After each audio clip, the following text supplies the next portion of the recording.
You're watching the Thunder Squad Show. I'm Tyler Jones, and on today's program, I'm going to tell you why this Thunder team will win at least 70 games and challenge the Golden State Warriors for their all-time regular season wins record.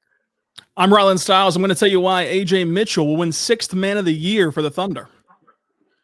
I'm Jeremy Lamb, and I'm going to tell you why Lu Dort is elite on both ends of the floor.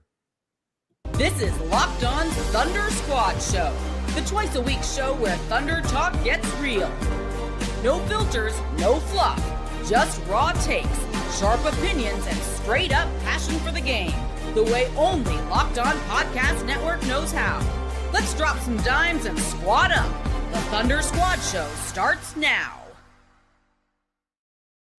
What's good, everybody? Welcome in to another edition of the Thunder Squad Show right here on the Locked On Podcast Network. I am your fearless leader, the somewhat capable host, Tyler Jones, here with you. So glad to have you with us, joined, as always, by Rylan Stiles and Jeremy Lamb. And we got so much to talk about when it comes to your Oklahoma City Thunder on today's show. Another big win last night, getting it done on the road against the New Orleans Pelicans.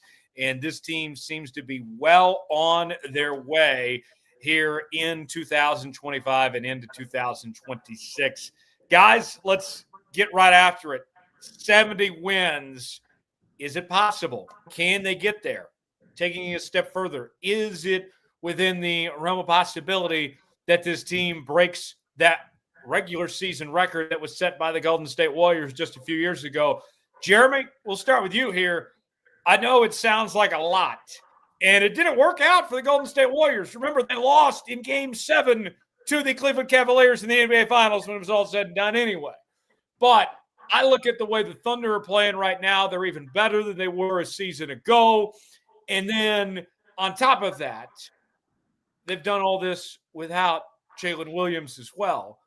And you're going to have guys get better as the year goes along. I think that they're going to get at least 70, and I think it's very realistic they could top that Warriors record. What say you?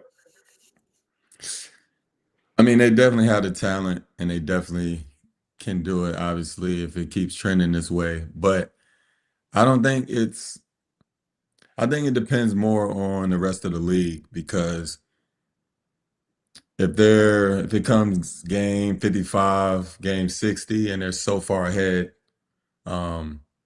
they might rest guys, or they might, put other lineups in just to try to, because they know they can drop some games and still be the number one overall seed, because the goal is not to have the best record, in NBA history, is to win a championship. So I think it just depends if it comes down later in the season and people are on their heels, maybe somebody in the East might be creeping up to get the number one overall seed. Like, I think it just depends on that. And if they are going to play all 82 games like it's their last, because, like I said, the goal is to win a championship. And if they're far ahead, then they're going to do everything it takes to go into the playoffs fresh. So it just depends on that. But they definitely got the talent, and it's definitely looking promising right now. So, Rylan, Jeremy brings up an interesting point here. And let's just say that they have a big edge on everybody else, and they have the top seed in the Western Conference locked up. Having the record chasing history might sound nice, but rest is more important and would probably be the better option for this team if it comes down to choosing between the two later in the season anyway. Yeah, I think that's not a part of this team's DNA to go chase a win total or a win record. You look at last year's team that won 60 games, the second time the Thunder have ever won 60-plus games in their franchise history. Jeremy was a part of the first team to ever do that, and how hard it is to hit even that 60 mark, much less 70-plus.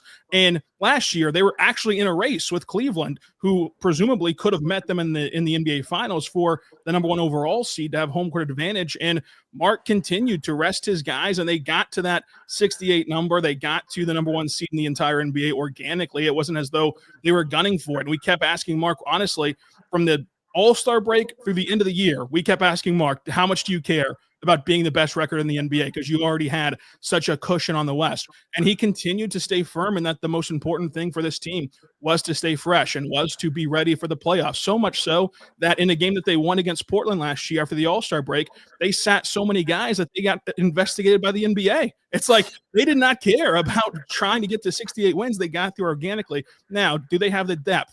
Do they have the talent? And are they on pace at this current moment to be able to accomplish this goal? Sure, but I think that you got to work backwards instead of forward. So with this team, knowing that they're going to rest guys, you look at that April schedule, you play the Lakers twice, you play the Clippers, you play the Nuggets, and then you play the Phoenix Suns, who are right now in playoff consideration, and the Utah Jazz. That's only one give-me win if you're resting players. The other bunch of that schedule is going to be trying to jockey for playoff seeding, and those games are going to matter to them. So whether you're resting guys or not, those are going to be very tough games. So you can't really bake in wins whenever you're resting guys at the end of the season, and that's what's really going to hurt them when it comes to trying to get to this record, which I don't think that they're really going to try to do anyway, since we're talking about them resting guys. So they're absolutely going to prioritize being fresh for the postseason after a shortened offseason, and in the hopes of having another long playoff run that will again shorten next offseason. So I don't think that they're going to hit this total as much as it's fun right now, especially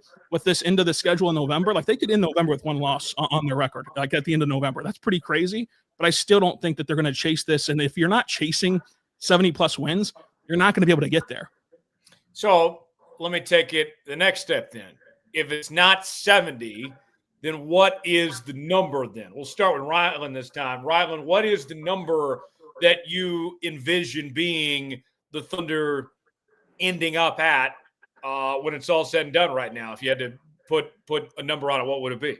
Yeah, I would say it's for sure above 60. I would say it's at like 65, somewhere in the 65, 68 range, like they were at a year ago. I mean, Jeremy can talk about this as well. Like, again, he was a part of a team that won 60 games and how hard that is, so much so that the Thunder, who have been one of the most winning franchises in pro sports since 2008, they've only done it twice to get 60 or more wins in their career, in their franchise history, with some all-time greats, with Hall of Famers like Kevin Durant, Russell Westbrook, SGA. Like they've still only accomplished this goal twice. So 65 wins is nothing to sneeze at while we're talking about 70 plus, but I'd say it settles in around 65 games that they end up winning. They're comfortably the one seed in the West, and hopefully for their sake, they're on the opposite side of the bracket of Denver and Houston, and they can really set themselves up nicely for a playoff run.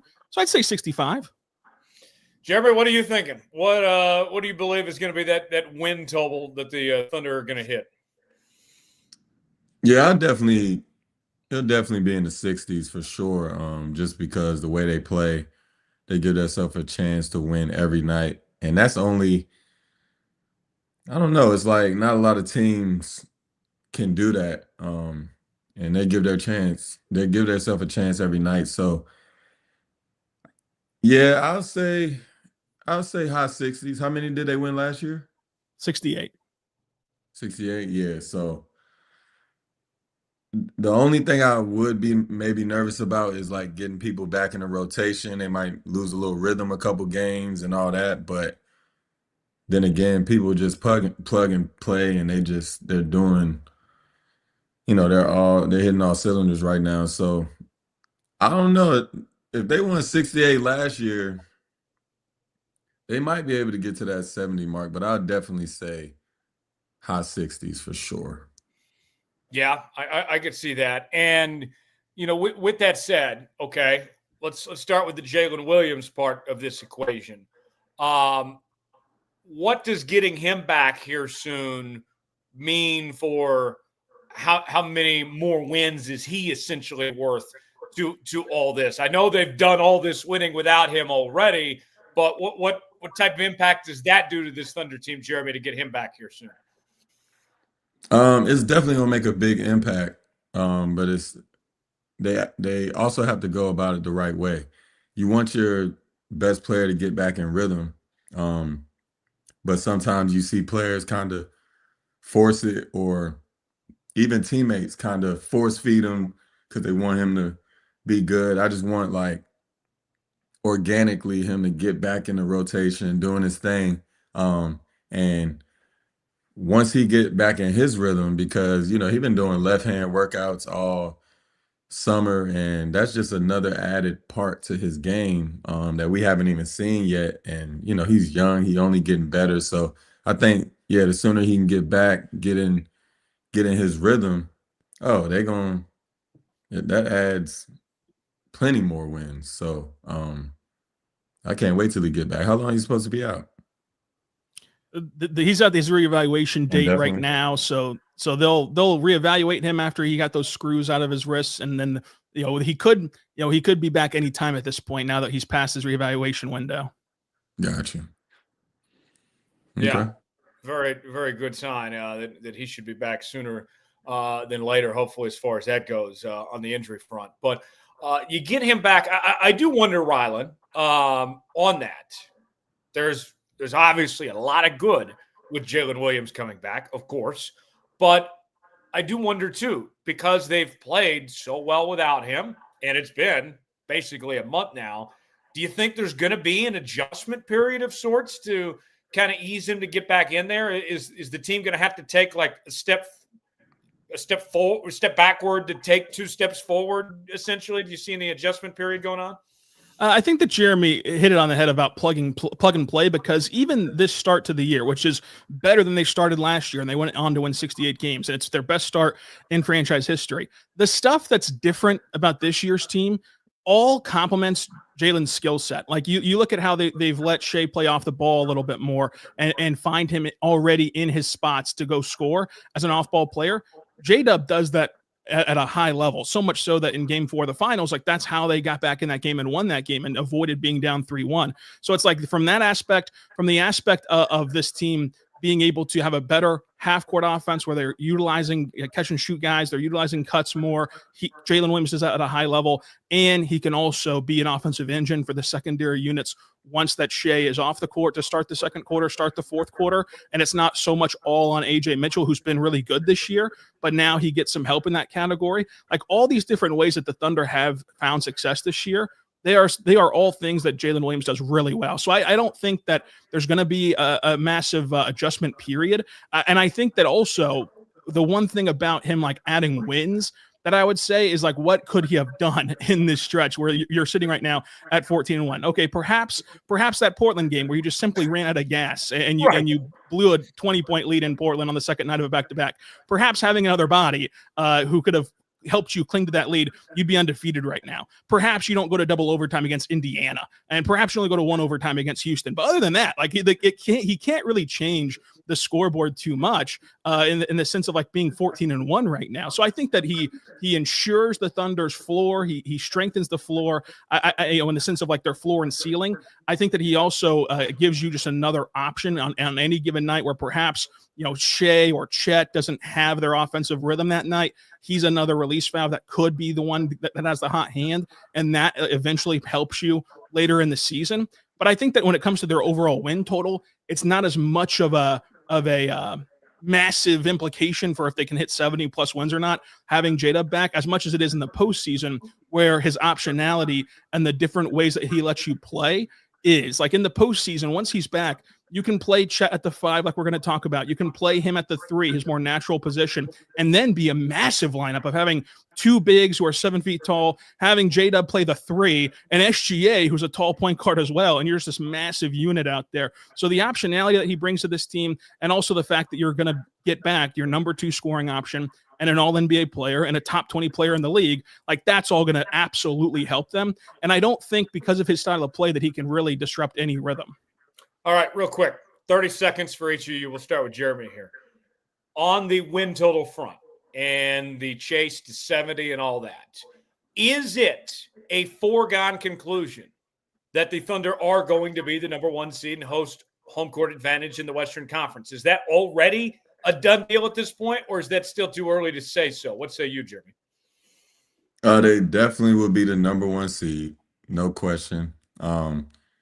I don't know if they'll be the number 1 overall seed, just because, like I said, in the East, there's a couple teams that might creep up on them. But yeah, I think they'll be the number 1 seed. They're definitely gonna host whoever come first round of playoffs, and yeah, I'd be surprised if they're not. Rylan, real quick. Yeah, I would agree with Jeremy. You look at the standings right now, 3 games back is Denver of the Thunder at the 2 seed. The Denver Nuggets are closer to the 7th seed than they are to the 1 seed right now already. And so barring health, like if this team is going to be any sense of healthy, which they have not been yet this season, they're 14-1. Once they get everybody back, and if Shai stays healthy, this team's going to walk away with their 3rd straight number 1 seed, which in and of itself, no matter if they get to 70+ wins, is a historic feat. Plenty more to come here on the Thunder Squad Show, as we're going to be talking all about Ajay Mitchell on the other side. His emergence, Rylan says he could be 6th man of the year in 2025 through 26. We'll explain more coming up on the other side right here on the Thunder Squad Show. We continue here on the Thunder Squad Show, but first, let's take a quick timeout and tell you more about our sponsor. All right, folks, let's tell you more about today's sponsor, and that is our friends at Rippling. If you're a business owner, here's the truth. SaaS promised to make work easier, but now the average company is buried by thousands of apps to slow down your teams, and simply don't work together. That's not SaaS, that's SAAD, software as a disservice. That's why you need Rippling. Rippling is the unified platform of global HR, payroll, IT, and finance all in one place. They've helped millions of businesses replace a mess of disconnected tools with one system designed to give leaders clarity, speed, and control. I love about Rippling is how it removes the bottlenecks and busy work that slows teams down. Everything from onboarding to payroll to IT access runs automatically and perfectly in sync. It's seriously simple to use and gives companies one source of truth for their people, data, and everything they touch. Whether they want to run your entire HR, IT, and finance operations as one, or just fill the gaps in your software stack, Rippling can do it all. And right now, you can get 6 months free when you go to rippling.com/lockedonnba. Learn more at rippling.com/lockedonnba. That's rippling.com/lockedonnba for 6 months free. Check them out. You'll be glad you did. All right, we continue here on the Locked On Thunder Squad Show. Tyler Jones here with you. Appreciate y'all joining us. And let's bring my guys back onto the show. That is Rylan Stiles and Jeremy Lamb. Guys, let's talk all things Ajay Mitchell. He is a star in the making right before our very eyes, averaging close to 17 points a game for the former second-round pick, just his 2nd season in the league. Rylan, I'll start with you this time. Where did he come from? What is happening here? Yeah, he was a guy that the Thunder targeted in the draft as a 2nd-round pick, and I think that the 2nd-round pick label can be a bit misleading for just how much the Thunder prioritized him. They had to make 3 separate trades to get up there and get Ajay Mitchell at his spot in the high 2nd round, and it's for good reason. You saw him in the rotation from night 1 last year up until January whenever he suffered a turf toe injury, but you look at what he's doing this season. I love the way that he's consistently attacked the rim. Last year, the big talking point at this very date was about the Thunder's historically low, if that would have continued, to be the lowest free throw rate in the entire NBA's history. And the only 2 guys getting to the line were Ajay Mitchell and SGA. And he's continued that this season. He's getting downhill with great body control, relentless drives, and a very strong gather, which is forcing some of that contact because you cannot dislodge the ball from him as he's going up. He's right now at 3.6 free throws per game, which would be Jalen Williams' 2nd best ever season in that category, only behind last year, which it took until year 3 for J-Dub, who's a very excellent driver, to finally start getting to the free throw line. So that's a really good mark for where he's at as such a young player who's not even 82 games into his NBA career. And the 3-point numbers, I think, are going to round back up to form, especially when J-Dub comes back and you can kind of limit how much he has to heave stuff off the dribble and get him more into a natural catch and shoot position. But he's able to get to the rim at will, score in the mid range. He's been a nice table setter for this team. You've seen Shai defer to him a little bit as a guy to bring the ball up the floor and kind of set him up properly. And then the defensive end. he's gotten much bigger this offseason, and that's really helped him. You watch him defensively, not only is he in the passing lanes generating turnovers, but when he's in isolation, he can just sit down and open up that wide chest of his and contest every shot by taking contact on post-ups and drives. He's been awesome this year. He's second in 6th man of the year odds, and I think that that's only going to balloon for him once he gets back to that natural bench role whenever J-Dub returns. And right now, 16 points, 4 rebounds, 3 assists, and almost 2 steals per game. He's been a great player for this team, and he's really shot some life into especially their half-court offense, which was their one glaring issue last year. The entire reason why they didn't waltz through the Denver series and Indiana series like they did the other two was because their half-court offense came to a screeching halt at that point. Ajay Mitchell can kind of revolutionize that a little bit, and so you've seen that already this season. Yeah, he's been something else. Jeremy, give me your thoughts. What's impressed you from Ajay Mitchell so far? Yeah, he's definitely been amazing. I don't think he'll get 6 man just because I feel like he's going to end up starting too many games to be eligible for that.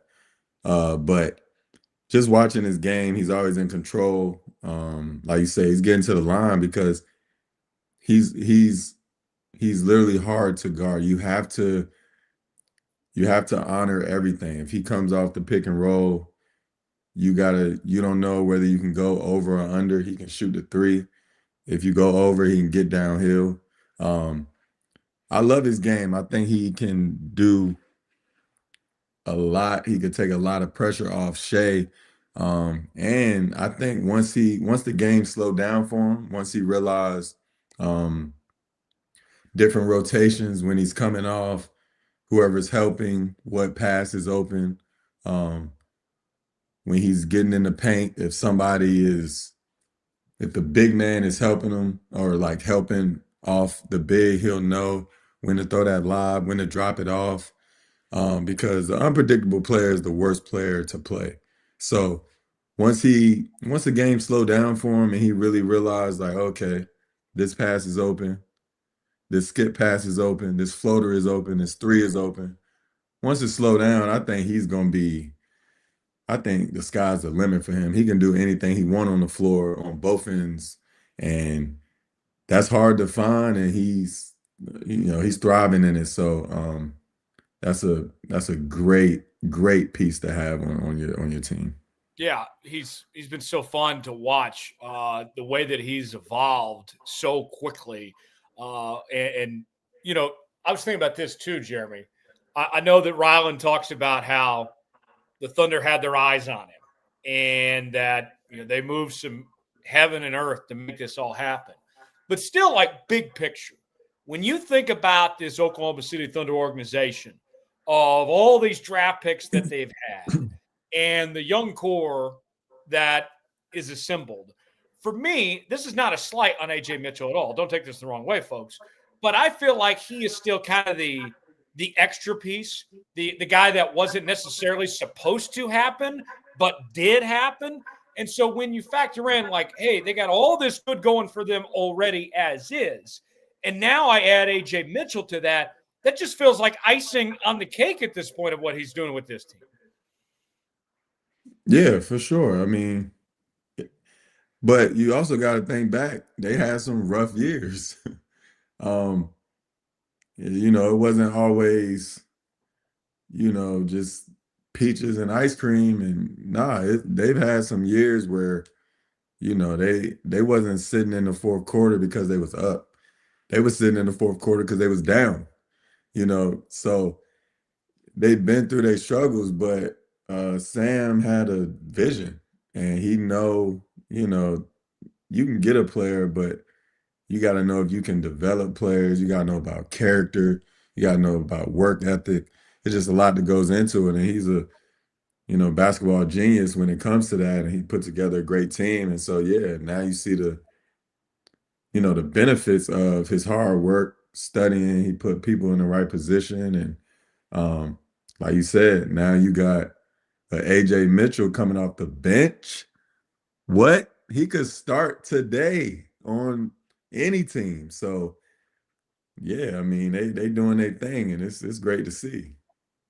Yeah, it certainly is from Ajay Mitchell there. So Rylan, tell me this on your end. What do you like specifically about his game, and where do you see his role evolving with this Thunder team this year from here?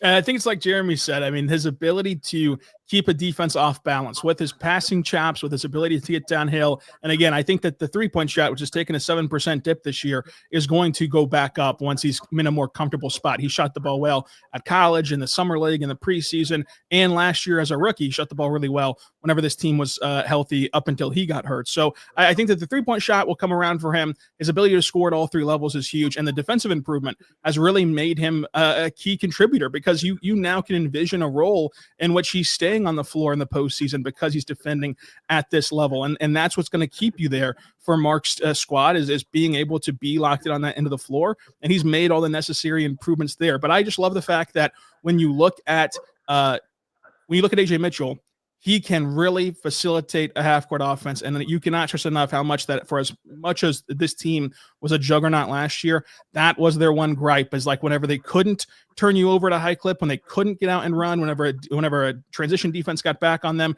and forced them to play in the half court, they stalled if it wasn't for SGA and J-Dub. And now you just have another option to set those guys up, and set those guys up comfortably, where it's not all on them to attack in isolation. You can have Ajay Mitchell bring the ball down the floor and dump it into on an entry pass to SGA already at the elbow, where he's already at his most comfortable spot on the floor, and he can decide where to go from there and conserve some of his energy at times by not having to create everything for himself. So the way that he impacts this game in all facets, I think, is the most encouraging part. Another factor in this, with the way he's played, it has taken away minutes from other guys. We are seeing less Wiggins, Joe, even Caruso to some extent, in this rotation. And, Jeremy, I would say, with those guys, like, they're all good players. And this is what their minutes reduction isn't a knock on any of them at all either. He's just playing that well that he's earned the right to have more of those minutes here. Yeah, for sure. But it's early. And, it just really depends on, like, when it comes down to the playoffs, it depends on matchups. I don't think, like, somebody's not going to play more or less because he's playing so well right now. I mean, he's taking some minutes from people, but he can do certain stuff that other people can't do. Like, for example, if you want him to bring the ball up, maybe Isaiah Joe can't bring the ball up. So he can bring the ball up, but you might want, Ajay Mitchell bringing it up. So he might take some of those minutes depending on the matchup. And especially when it comes to the playoffs, when he gets to the playoffs, Caruso might be in there because he can guard 1 through 5, whereas you might not want Mitchell or Wiggins guarding the 5 like they did last year against Denver when Caruso is guarding Jokic. Not even they bigs could guard him as good as Caruso was guarding him. So it just depends on the matchups, but he's definitely earning his minutes and he earning his stripes for sure, and showing that, he belonged there and he here to stay for sure. Rylan, let me ask you this. With the way that Ajay Mitchell has stepped up, and there's only so many minutes to go around in the rotation, when we get to the trade deadline, does his growth make anybody expendable, whether it's to potentially trade for another position or to get some more draft capital potentially? Does that change things at all, his growth for the rest of this roster, how it potentially looks when we get to the deadline? Yeah, I don't really think so, because he does play. Like the guys that you're mentioning, one, they've all suffered injuries and like have been in and out of the rotation because of that. And like, two, to Jeremy's point, none of them play the position that AJ plays. Like, none of them are a true point guard or even true guards outside of Isaiah Joe being a sharp shooting guard. Wiggins is more of a power forward his whole career in the Thunder system. So like that changes the minute log there with Wiggins. And again, like Caruso, you saw this all of last year where they're not going to play him in the regular season. They're going to preserve him for the postseason. And he talked about it himself. Alex Caruso has said that the Thunder saved him from himself because he only knows this all-out, reckless style of play, which has caused him in his career to have some bumps and bruises in the regular season. And the Thunder have really wrapped him in bubble wrap. You look at last night. In football terms, Rylan, I'm sorry to interrupt, but in football terms, Rylan and I are both Kansas City Chiefs guys. It's what the Chiefs do with Travis Kelce now. Yeah. Yeah, and like you look at last night, it was a perfect example of that, where he's upgraded to available after being on the injury report and missing the Charlotte game after 2 possessions. He got pulled out because of an injury. He got upgraded to available, but the Thunder score 49 points in the first quarter in the game at the tip-off, and there's no need to put him in the game.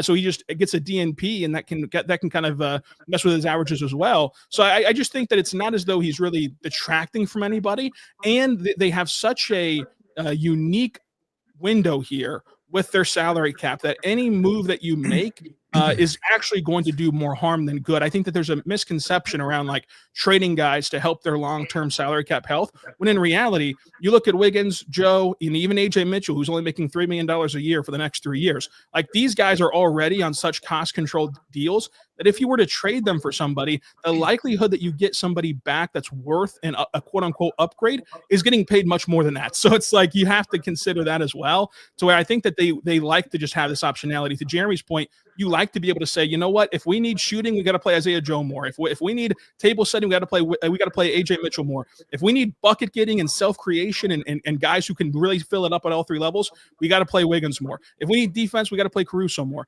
And you like having all those tools at your disposal, and that's what's been the most important part for them. You look at last playoff run, like you mentioned, Jeremy, Caruso was vital in defending Jokic. So was Jay Will. And that was the only series that Jay Will played the entire playoff run, but yet he made a massive impact for them to ultimately win a championship. He didn't play in the Memphis series, didn't play in the Minnesota series, didn't play in the Indiana series, because those were not teams that were designed to fit his skill set and matchups that were designed to fit his skill set. But the one that went 7 games, and without Jay Will, you wouldn't have been able to win that series. Mm-hmm. We got plenty more ahead here on the Thunder Squad Show. Coming up on the other side, we're going to talk about Lu Dort and his return, as he is back and he is looking really good already. We'll have more on that. Also, Chet Holmgren, could we potentially see him at the center position more often? That's ahead here on the Thunder Squad Show. Tyler Jones back here with you on the Thunder Squad Show, and we want to take a moment to tell you about our friends at Prize Picks, daily fantasy made easy. This episode is brought to you by Prize Picks. You and I make decisions every day, but on Prize Picks, being right can get you paid. Don't miss any of the excitement of this sports season, whether you're following the NFL, NBA, or both. There's no better time to jump in on the action. If you haven't tried it yet, Prize Picks is the simplest way to pick. Just pick more or less on at least 2 players' stats. And if you get them right, you'll win. It takes less than 60 seconds to make your lineup. You can play anywhere Prize Picks operates, including California, Texas, and Georgia. I've been using Prize Picks on both football Sundays and NBA tip-offs, and it keeps every game exciting. It's real simple. You just pick more or less on 2 or more options, and boom, you're just like that, folks. The new stacks feature is a game changer. You can now pick more on Steph's points, threes, and assists in the same lineup. Plus, if one of your players leaves early with an injury, the injury reboot saves my lineup from a loss. Download the Prize Picks app today and use code LOCKEDONNBA to get $50 in lineups after you play your first $5 lineup. That's code LOCKEDONNBA for $50 in lineups after your first $5 lineup. Prize Picks, it's good to be right. Prize Picks, proud partner of the Thunder Squad Show here on the Locked On Podcast Network.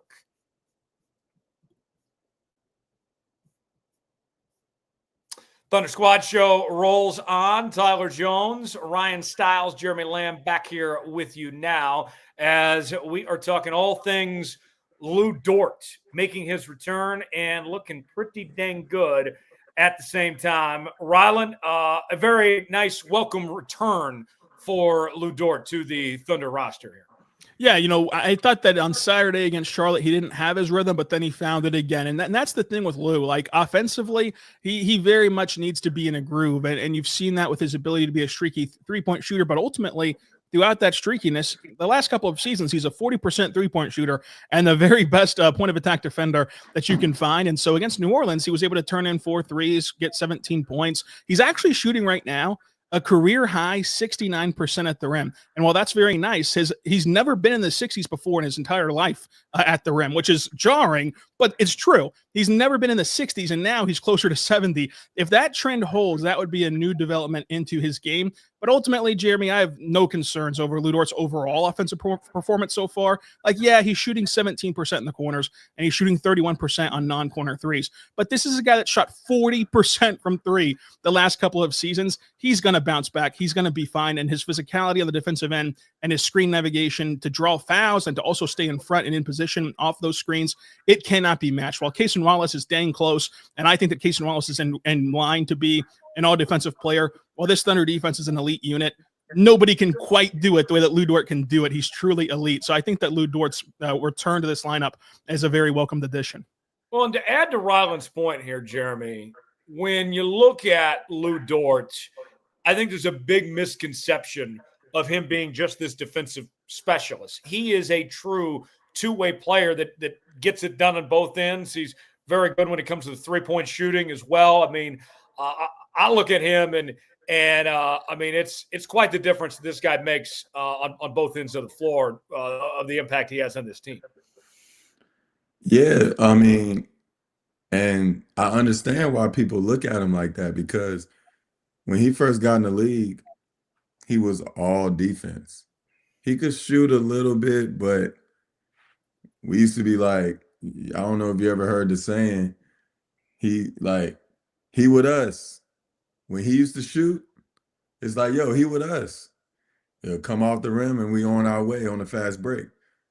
He was all defense, but he worked on his game to where now you have to respect his shot. Like, and that's not even his superpower. His superpower is defense.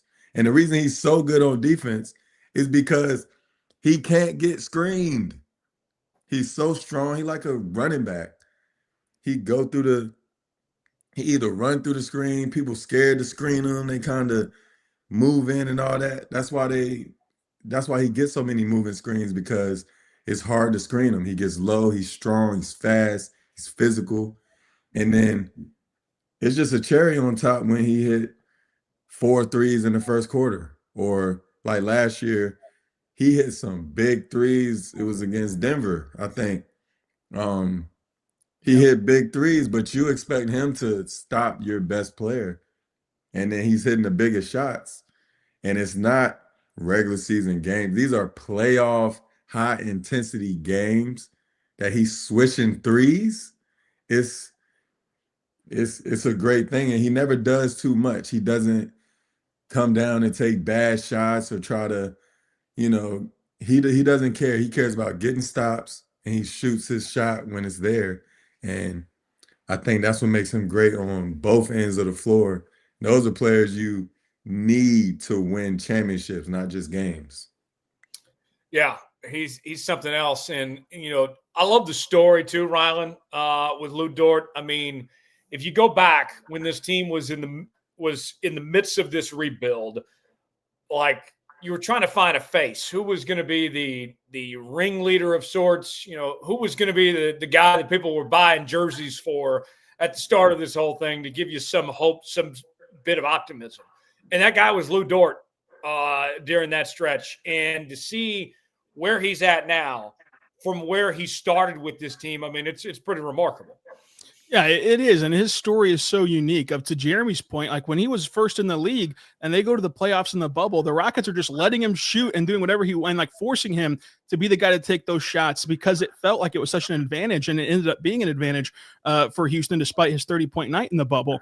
And like that was a trend that followed him up until recently, where now Chet Holmgren last night said there's nobody better to swing the ball to than big game Lu. Think about how talented this Thunder team is. And like the guys on this roster think that he's the guy you need to get the ball to hit a three in the clutch. And it just shows how much his game has changed. And then to your point, Tyler, like and Jeremy, as a player, you for sure can understand this as well, of whenever this team was going through their rebuild for those couple of seasons, they put so much more onto his plate. He was able to shoot more in the mid-range, a career high frequency in the mid-range, career high frequency at the rim, career high frequency from three. Like, he just got so many opportunities. He got opportunities on the ball like he's never seen before.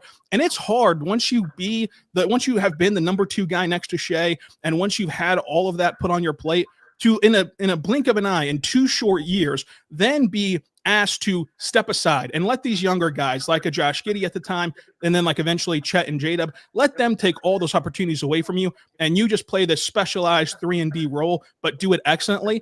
That can kind of be hard at times, to put that toothpaste back in the tube. And he's done that. Now he's just taking efficient shots. He's taking high quality looks, and he's playing great defense. And so like his story is so unique in that way, as a guy who could do both. Oh yeah. No question about it when it comes to Lu Dort there. And so you get him back in this rotation and get him those quality minutes and such.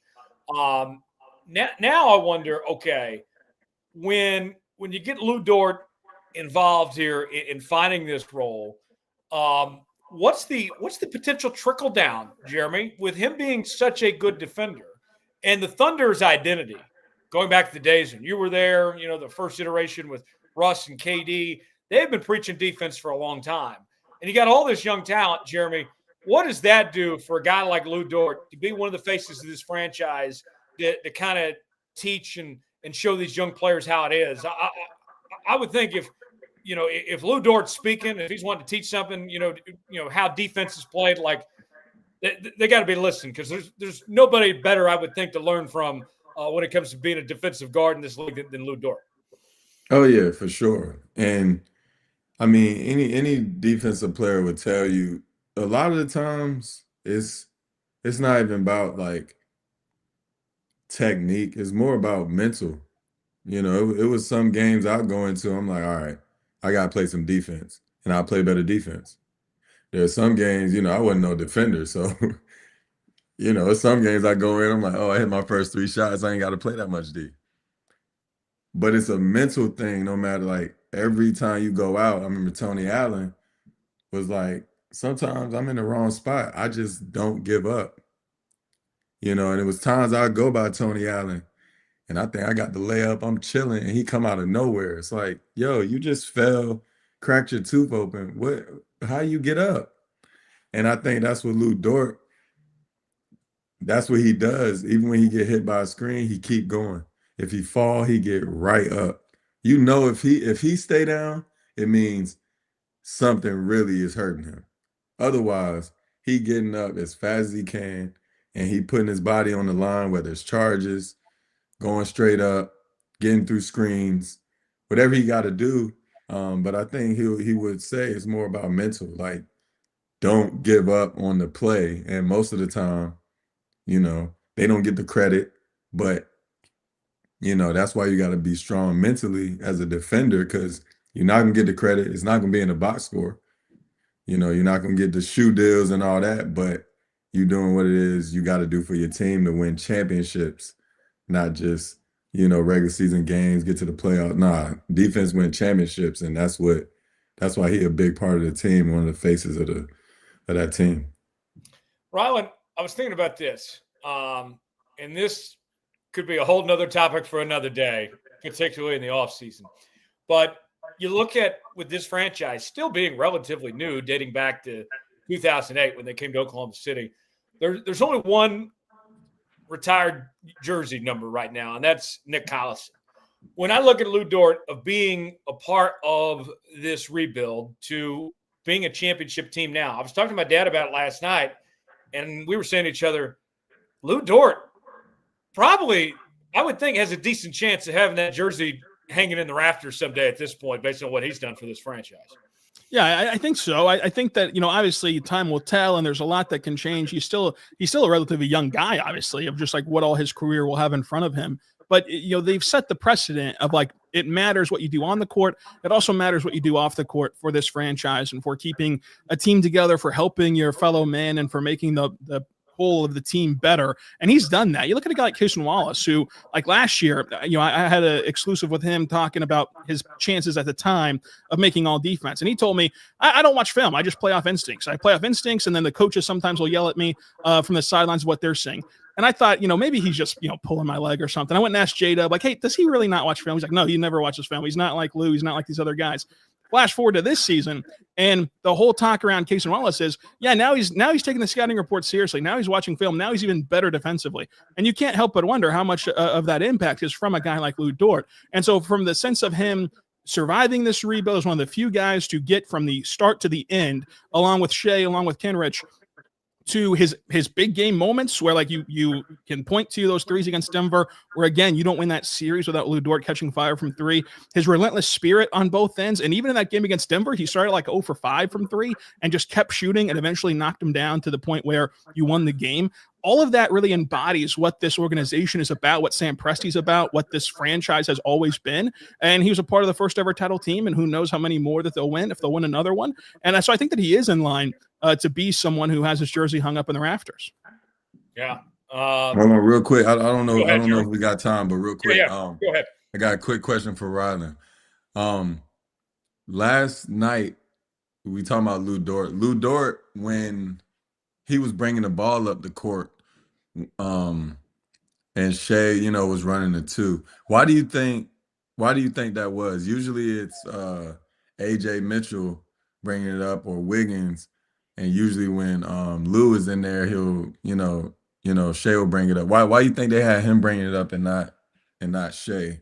I think that for part of it is they're trying to maximize Shai as an off-ball player. Part of it is like if you look at the history of Mark since he's gotten here, in that 2020 season, he's like to start the halves with Lou getting a three, and so whenever one way that they do that is having Lou bring the ball up, getting off of it to Shai, and then scrambling out to either the corner or to the slot and waiting there as once that pass is made to Shai, the kind of defense tumbles in on him and collapses in on him. And now Lu Dort is open from three. It's a kind of a way to get Lou going. So I would imagine that played a part in it. It's just like a mechanism that they use at times to get Lou open. So they've done that a little bit, a lot of it actually in the past, but it has been less frequent this year. And I wonder if they were just in a game in which Lou up until the last night has not shot the ball well this season. He had a bad game against Charlotte. If that was a way to get back to what they're accustomed to, what they're comfortable in, and then try to get him going a little bit. But it is interesting, like that they went back to it. Gotcha. Yeah, it is. It is fascinating. More to come. We're going to talk Chet Holmgren. Could we see him potentially more at the center position going forward and see iHeart on the bench more often, going back and forth between the two? We'll discuss coming up as we continue here on the Thunder Squad Show on the Locked On Podcast Network.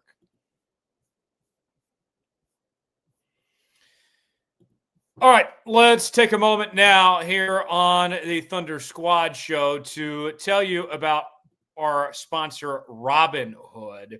Look, folks, your ambition just met its match. With Robinhood, you play for the win, not just on game day, every day, locking in on every opening, beating your PR, beating it again.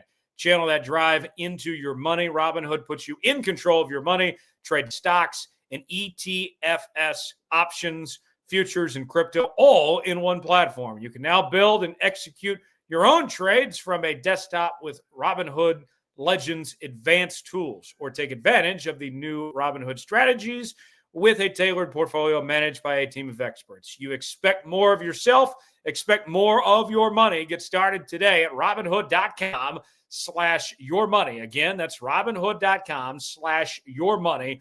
Your money, your move. Check out Robinhood today.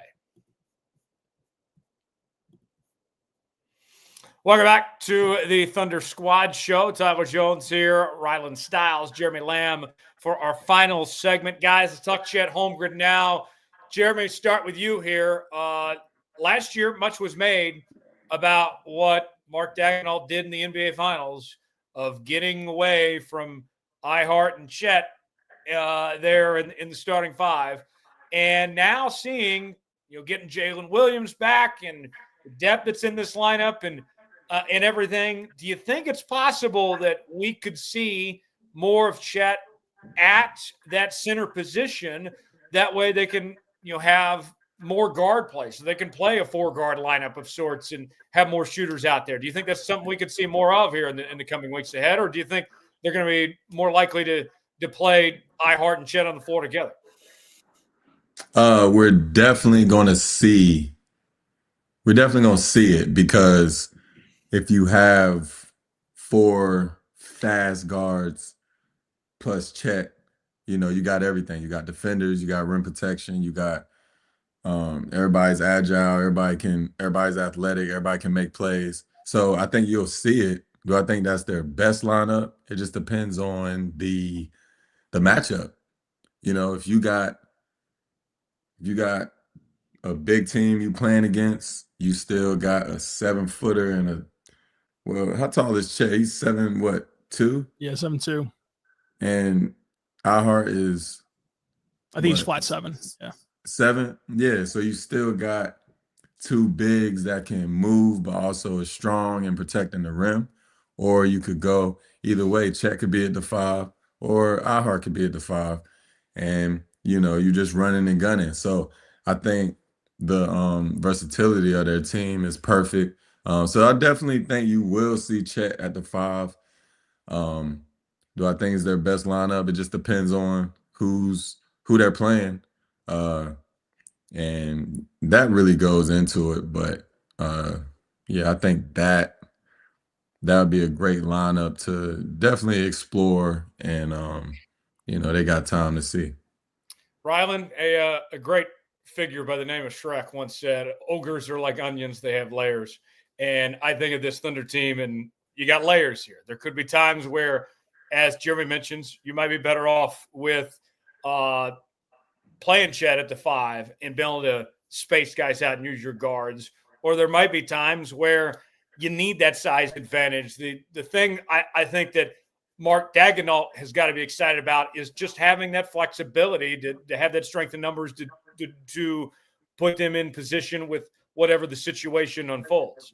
Yeah, and the optionality that J-Dub coming back would give this team is simple. Like you can play double bigs like they've been doing with J-Dub now that the 3. And again, we've talked about how much size that then presents. You have an oversized point guard in SGA. You have J-Dub, who's a big 3, and then you have the double bigs. You can also do a solo traditional big with Hart playing a more traditional 5 role. You can do a solo stretch the floor big and a spacing big with Chet Holmgren at that 3-point line. You can still play small. I mean, you can still play J-Dub at the 5 for certain stretches, which is something that Mark has really loved to do in his time in Oklahoma City, even when this team is healthy. And that just keeps the defenses guessing on how to properly prepare to defend this team. And it really does not let them get into a rhythm, because you've seen coaches do it both ways, like Willie Green with New Orleans. And then last year, the Grizzlies and the Timberwolves, like especially Chris Finch with the Timberwolves. Like you've seen coaches bend what they want to do to the Thunder, where the Thunder last year, they start double bigs. That let Minnesota play the lineup that they like the best of Randall and Rudy. But then quickly, Mark would pull off Hartenstein, and then they'd really get into the majority of their minutes in that series having Chet play the 5, in which Chris Finch reacts to, takes off Rudy, who was actually a positive in that series, and doesn't play Rudy as much as he should have because he was so concerned with what the Thunder are doing. You saw how they dictated the Valanciunas minutes in round 1 2 years ago against Willie Green's Pelicans at the time. And it's like they can not only control the floor and control how it's played with these different lineups, but now they can also do the same thing of matching up with a Houston, matching up with a Denver, matching up with Dallas, if they would ever get their stuff together. Like whoever has big lineups, Cleveland is another example. If you can meet them in the finals, like whoever has big lineups, you can match up with them. You can go small and play fast. You can do a lot of different things once you can play Chet at the 5. And this season, in 66 possessions, they're a plus 44.8 points per possession with that lineup, 100th percentile in the league. They've had 152 points per possession on offense, and they've held at matchups to 107 points per possession defensively, which is the 91st percentile. Last year, whenever they got to play with J-Dub, Chet at the 5 and J-Dub at the 4 was a plus 18, in the differential, which is in the 99th percentile. So it's proven to work. It's proven to be something that they can really go to. But on top of that, the double big lineups are night and day compared to how effective that they were last year, because they've finally gotten time to gain chemistry. Chet and Hart have So there's just so much the Thunder can do that there really isn't a wrong answer. I think that ultimately the starters will still be Shai, Lu, J-Dub, Chet, and iHeart. And then from there, you can pivot. From there, you can pivot into putting Kaysen in place of iHeart and playing Chet at the 5. You can do a lot of different things at that point. Jeremy, when you were playing for this team back in the day under Scott Brooks, Scotty was very particular about the lineups then. You go back when James Harden was there before you, it was always, okay, we want our third leading scorer to be our sixth man. And there was rumors that was a point of contention of sorts. And you go back even the Billy Donovan days after that, Carmelo made that big deal, didn't want to come off the bench when he got traded to New York and such. This whole talk about, Chet and iHeart together, or if Case and Wallace should start and all this, I would think that you could kind of relate to this in discussion with how Scotty kind of managed things back in the day.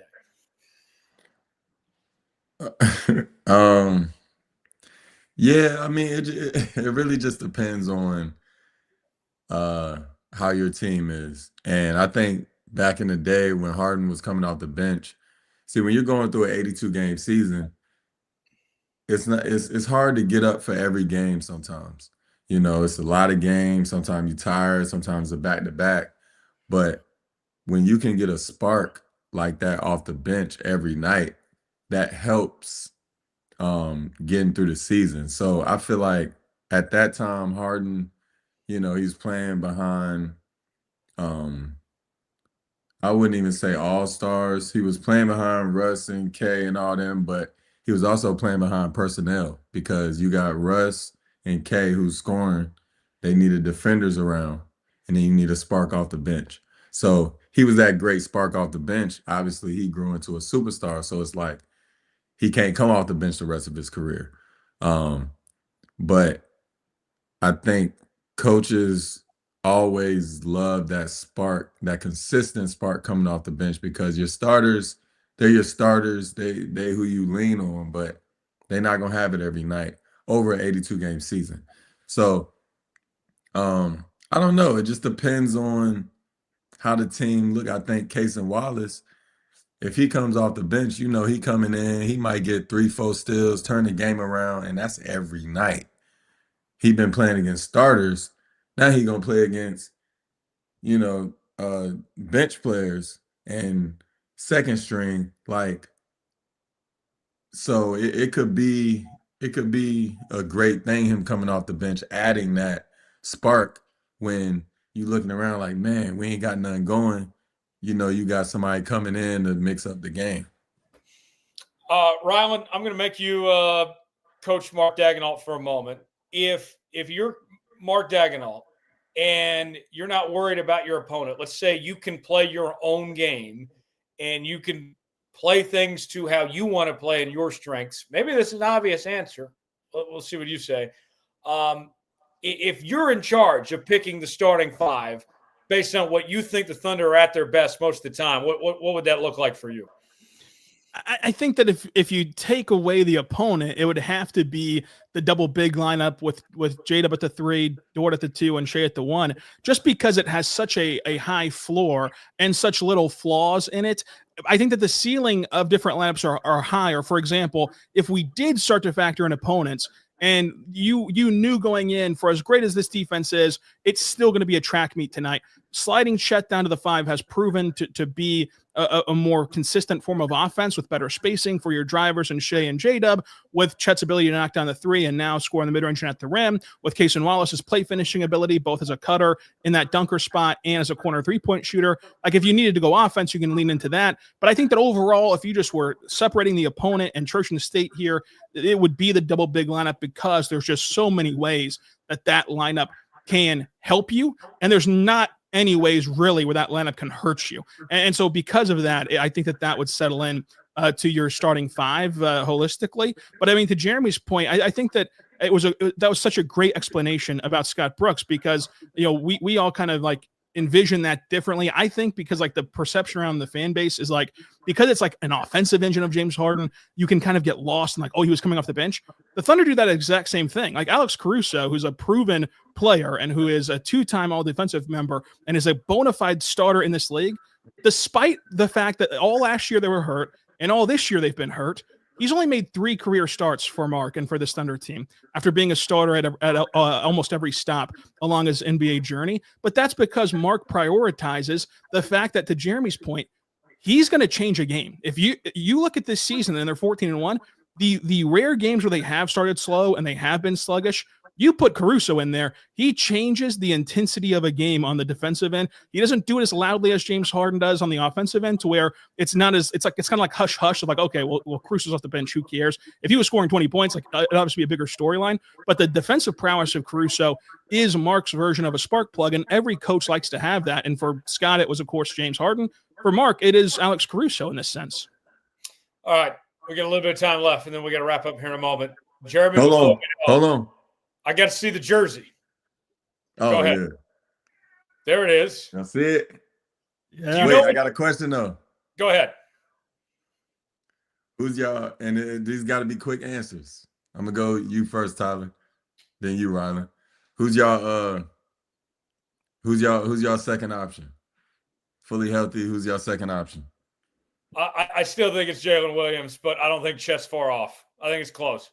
Yeah, I still think it's Jalen Williams just because of his creation ability off the dribble. And it's like Chet is such a good scorer when he's getting set up. I think that his handle's still a little bit too loose right now to surpass J-Dub as a guy who can create his own shot. So I'm going to go with J-Dub still. All right. So tell me about this jersey here, Jeremy. What year is this? Do you know? This is the home whites, right? Yeah. So this, I think this is one of my first jerseys. I couldn't get number 3. So is that game worn? Yeah, this game worn. This probably been washed through the NBA washing machine 82 times. It's been but yeah, I don't know. I was thinking about the show today. I was hyped. I'm thinking like what I'm gonna talk about. And then I was going through my closet and I seen it. I was like, man, I ain't seen it in a while. And yeah, I just put it on. I thought it was fitting for the event. So Rylan, yeah, I gotta get me a Jeremy Lamb jersey now. Yeah, I mean, we got to all come up here in Jeremy Lamb jerseys. That'd be a great bet. Yeah, let's do it.